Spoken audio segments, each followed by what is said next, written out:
تبلیغی جماعت کے بھائی ملے 2008 کی بات ہے، 8 سے 11 سال پہلے۔ کہنے لگے جی مجھے تو جوانی میں ایک خواب آیا تھا، میں نے پوری زندگی پھر جماعت کو دے دی۔ میں نے کہا جی جماعت سے ہم بھی بڑی محبت کرتے ہیں لیکن خوابوں کی بنیاد پہ نہیں۔ میں نے کہا جی آپ نے کیا خواب دیکھی؟ کہنے لگے جی میں نے خواب میں دیکھا نبی علیہ السلام تشریف لائے ہیں میرے خواب میں، سفید داڑھی، سفید پگڑی، روشن چہرہ۔ تو آپ علیہ السلام نے میری رہنمائی فرما دی۔ کہیں وہ جماعت میں نکلے ہوئے تھے تو ان کا میں نے اس سے یہی سمجھا کہ میں اس جماعت میں وقت گزاروں۔ میں نے کہا جی انا للہ و انا الیہ راجعون۔ بوڑھے ویلے تو انہوں دکھتے ہوئے گا میری گل سن کے، بوڑھے ہو چکے ہیں۔ میں نے کہا آپ نے نبی علیہ السلام کو نہیں دیکھا؟ کہتے ہیں کیوں؟ وہ تو حدیث ہے بخاری مسلم کی، جس نے مجھے خواب میں دیکھا۔ اور میں نے کہا نبی علیہ السلام فرمایا جس نے مجھے میری شکل میں دیکھا، تو نبی علیہ السلام کی شکل مبارک یہ نہیں تھی۔ بخاری اور مسلم دونوں میں موجود ہے کہ نبی علیہ السلام کی وفات تک داڑھی مکمل طور پہ کالی تھی، صرف چند بال کن پٹی کے اوپر، اور وہ بھی بال بھی رپورٹ ہوئے ہیں کتنے، 20 بال، جس میں سے 14 جو ہیں وہ سر کے بال تھے اور 6 یہاں کے۔ 20 سے زیادہ تو میرے سفید ہیں سر کے، اور وہ بھی بال صحابہ کہتے ہیں جب آپ نے تیل لگایا ہوتا تھا تو وہ بھی نظر نہیں آتے۔ یار یہاں پہ اگر 3 بال سفید ہوں، یہاں پہ 3، اور پوری داڑھی ہو کالی، اور 63 سال کی عمر۔ اصل میں کالی داڑھی خوبصورتی کی علامت ہے، اس لیے تو آپ دیکھیں نا کہ لوگ داڑھی کو کالا کرتے ہیں۔ نبی علیہ السلام کو اللہ نے چونکہ خوبصورت بنایا ہے تو آپ اپنی وفات تک آپ کی داڑھی کالی رہی، اور سر کے بھی صرف 14 بال سفید ہوئے ہیں، وہ بھی اصول برکت کے لیے ہوئے ہیں۔ 14 بال سفید ہوں تو کالے ہی تھے، 14 کی طرف نظر آتے ہیں۔ 63 سال کی عمر میں، قمری اعتبار سے اور ہمارے عیسوی اعتبار سے 61 ایئرز آلموسٹ۔ 61 سال کی عمر میں داڑھی بھی کالی، سر کے بال بھی کالے، اور آپ کہہ رہے ہیں جی چٹی داڑھی، چٹی سلفاں، چٹی پگڑی، چٹے کپڑے۔ وہ نبی علیہ السلام، میں کہتا ہوں جی آپ نے کسی شخص کو سفید داڑھی میں نہ دیکھا ہو اور اس کو ہمیشہ کالی داڑھی میں دیکھا ہو، وہ بھی اچانک اگر آپ کے سامنے سفید داڑھی میں آ جائے تو آپ اس کو بھی نہیں پہچان سکیں گے۔ تو نبی علیہ السلام کو کیسے آپ پہچانیں گے؟ صحابہ کرام پہچانتے اسی لیے تھے، وہ اسی حالت میں نظر آتے تھے، ٹھیک ہے، جس طرح کی آپ علیہ السلام کی داڑھی تھی۔ تو یہ نفسانی خواہشات کو بھی بعض اوقات لوگ خوابوں کا نام دے دیتے۔ خواب کو پرکھنا ہوگا کہ وہ نفس کی طرف سے ہے، شیطان کی طرف سے ہے، یا اللہ کی طرف سے ہے۔ نبی علیہ السلام کی جب اپنی شکل مبارک ہوگی یقیناً وہ ہوگا، ورنہ ان کا حال یہ ہے کہ بریلویوں کے خواب دیوبندی نہیں مانتے، دیوبندیوں کے خواب بریلوی نہیں مانتے، بلکہ بریلویوں نے لکھا ہے جی ہم خواب کہاں سے مانے۔ ان اسماعیل امبیٹوی دیوبندی نے لکھا ہے کہ میں نے خواب میں دیکھا کہ نبی علیہ السلام جو ہے پل اسراء سے گزر رہے ہیں تو گرنے لگے تو میں نے ان کا ہاتھ پکڑ لیا۔ نعوذ باللہ۔ ہاں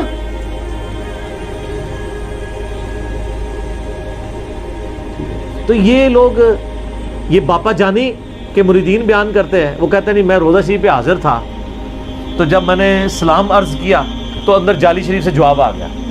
یعنی یہ جواب نہ سیدہ فاطمہ کو آیا کبھی، نہ مولا علی کو آیا، نہ سیدہ عائشہ کو آیا، نہ کبھی ابو بکر عمر کو آیا، باپا جانی کے مریدوں کو آ گیا۔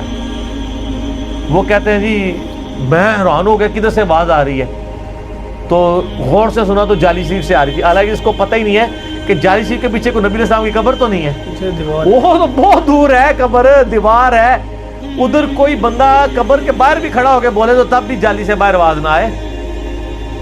اچھا وہ کہتے ہیں جی وہ آواز آئی تو کہ میرے لیاس قادری کو میرا سلام کہنا۔ کہتے ہیں میں گھر آیا، میں بھول گیا۔ سر یہ واقعہ آپ کے ساتھ ہو جائے تو نہ بھول جاؤ، آپ عاشق رسول بھی ہو، چلو کوئی نجدی ہو تو بھول ہی جائے، کو مدنی تو نہیں بھولے گا نا۔ بالکل صحیح۔ کہتے ہیں میں گھر آیا بھول گیا۔ ایک دن کیا ہوا کہ میں نے وہ کہتے ہیں میں نے ٹی وی چینل لگایا ہوا تو وہ اذان کے دوران نہ روضہ شریف کی جالی انہوں نے دکھائی، کوئی ریکارڈنگ اذان کی چل رہی تھی، اس دوران روضہ شریف کی جالی دکھائی تو کہتا ہے ٹی وی میں سے آواز آ گئی تو نے ابھی تک سلام نہیں پہنچایا۔ اور سر یہ لکھا ہوا ہے باقاعدہ انہوں نے، جیسے تبلیغی جماعت کی وہ کارگزاری ہوتی ہے نا سناتے ہیں آ کے، اس طرح دعوت اسلامی والوں نے اس کے اگینسٹ ایک ٹرم ڈیوائز کی ہوئی ہے، دعوت اسلامی کی بہاریں، وہ کارگزاری کو یہ کہتے ہیں، اور یہ ریٹن میں ہے۔ کہتے ہیں پھر میں پہنچا تو میں نے جا کے وہاں پہ، اور میں آپ کو بتاؤں ان خوابوں کا تو مجھے نہیں پتا، پرانے جتنے خواب تھے نا ان سے تو یہ لوگ رجوع کر چکے. پرانی فضان سنت کے سٹارٹ میں خواب لکھا ہے کہ نبی علیہ السلام کی زیارت ہوئی. ملتان میں ایک اسلامی بھائی کا الفیہ بیان ہے کہ الیاس قادری کو میرا سلام کہنا اور ان سے کہنا کہ آ کے وہ ملتان میں اجتماع کریں. ایک نابینا اسلامی بھائی کا بیان ہے.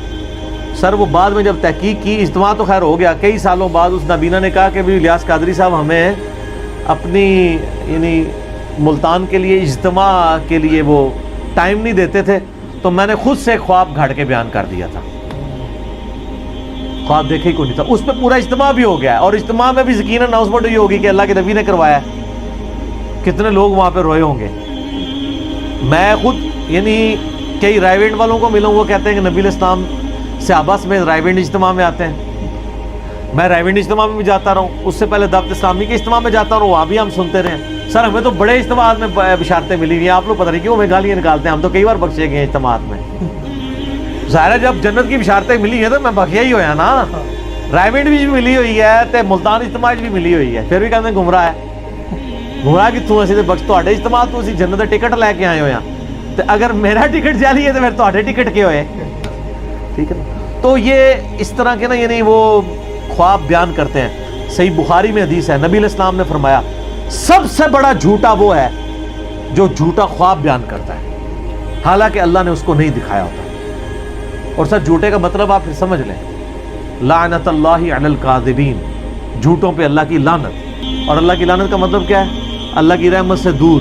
اللہ کی رحمت سے دور کا مطلب کیا ہے؟ اللہ کے عذاب کا مستحق. بڑے کبیرہ گناہوں میں سے ایک جھوٹ بولنا ہے.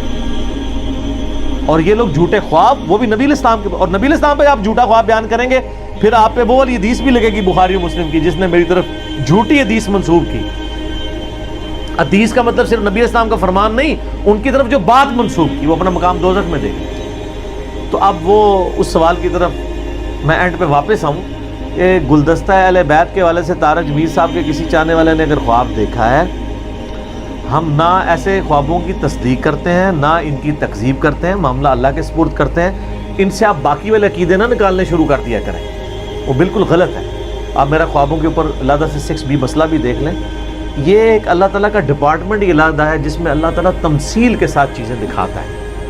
جیسا کہ مسند احمد میں آیا کہ نبی علیہ السلام کی وفات کے 50 سال بعد عباس، سیدنا ابن عباس کہتے ہیں میں نے خواب میں دیکھا کہ نبی علیہ السلام کی داڑھی مبارک اور سر مبارک کے بال بکھرے ہوئے ہیں، پرانگدہ حالت ہے، ہاتھ میں خون کی ایک شیشی ہے اور آپ بڑے غمزدہ ہیں. میں نے کہا میرے ماں باپ آپ پہ قربان، آپ کو کس نے غمناک کر دیا؟ انہوں نے کہا کہ میں صبح سے کربلا میں حسین اور اس کے ساتھیوں کا خون جمع کر رہا ہوں، یہ میرے حسین اور اس کے ساتھیوں کا خون ہے. تو ابن عباس کہتے ہیں میں کانپ کے اٹھا، میں نے وہ دن اور تاریخ یاد رکھی، 10 محرم 61 ہجری. تو کئی دنوں کے بعد بلکہ کئی ہفتوں کے بعد خبر آئی تو پتہ چلا اسی دن حضرت حسین ابن علی رضی اللہ تعالیٰ عنہ علیہ السلام کو ان کے ساتھیوں کے سمیت مظلومانہ شہید کیا گیا فرات کے کنارے. اللہ کی لعنت ہو ان لوگوں پر جنہوں نے حسین ابن علی کو قتل کیا، ان پہ اللہ کی لعنت، اللہ کے فرشتوں کی لعنت، تمام لعنت کرنے والوں کی لعنت ہو. تو ابن عباس کہتے ہیں کہ مجھے نبی علیہ السلام، اب اس حدیث سے بعد لوگ کہتے ہیں نبی علیہ السلام کربلا میں تھے، نہیں، وہ تمثیل ہے کہ نبی علیہ السلام کو تمثیل کے طور پہ امت تک ایک میسج پہنچایا گیا ہے کہ غم حسین ختم نہیں ہے، سوگے حسین نہیں ہے، غم حسین تو جاری ہے. اس پہ میرے کلپ پہ آپ دیکھ لیں تو اس پہ تو کئی ایک باتیں کی جا سکتی ہیں. تو یہ ابن عباس کا بھی خواب ہے جو اس بات کا ثبوت ہے کہ نبی علیہ السلام کی وفات کے 50 سال بعد انہوں نے نبی علیہ السلام کو خواب میں دیکھا ہے، صحابی نے. اور تو یہ پاسبل ہے اور اس میں غیبی خبر بھی آئی.